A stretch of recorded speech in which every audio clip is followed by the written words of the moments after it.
खुलुमबाय 13 नम्बर चिरांनि गासै UPPL नि दैदेनगिरि ब्लकनिफ्राय लानानै प्राइमारि बुथ कमिटि गासै दैदेनगिरिफोरखौ आंनि गोसो गोरबोनिफ्राय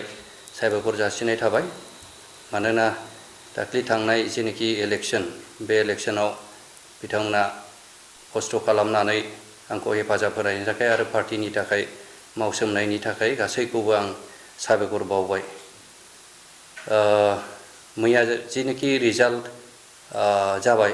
बेवहाय 13 नम्बराव BPF नि कैंडिडेट सुकुर सिं बिथाङा देरहानो हाबाय दा जोङो बिथांनिसिम कंग्रेचुलेशन जासिनाय थाबाय आरो बिथां हाग्रामा महिलारि बिथांनिसिमबो कंग्रेचुलेशन जासिनाय थाबाय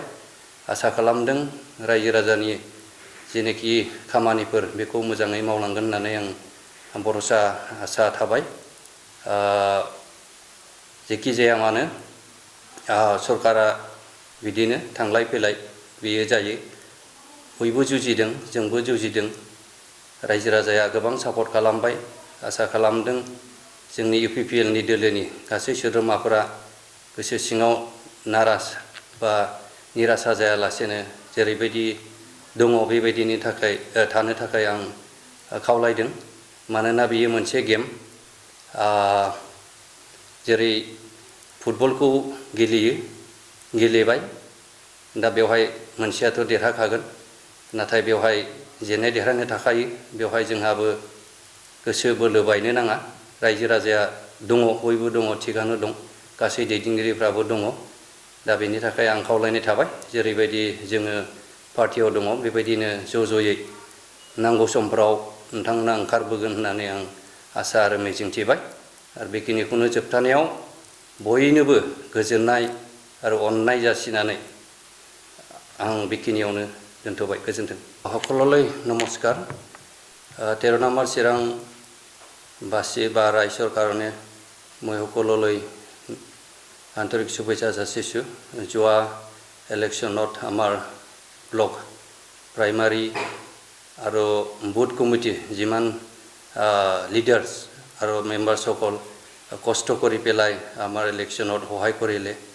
তো ইয়াৰ কাৰণে সকললৈ মোৰ আন্তৰিক শুভেচ্ছা যাচিছোঁ আশা কৰিছোঁ আমাৰ এই 13 নম্বৰ চিৰাঙত BPF-ৰ বা BPF পাৰ্টি দলৰ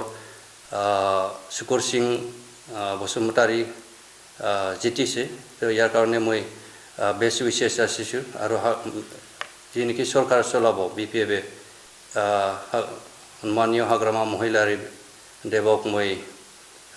শুভেচ্ছা যাচিছোঁ তো আশা কৰিছোঁ আমাৰ ৰাইজে নিৰাশা হ'ব নালাগে আমি আছোঁ আমি একেলগে আছোঁ আশা কৰিছোঁ আমাৰ ৰাইজে যেতিয়া আমি দৰকাৰ পৰিব বা দলে মাতিব ক'লে ওলাই আহিব তো মই কামনা কৰিছোঁ আৰু লাষ্টত সকলোলৈ মোৰ বেষ্ট উইচেছ যাচি ইয়াতে সামৰিছোঁ ধন্যবাদ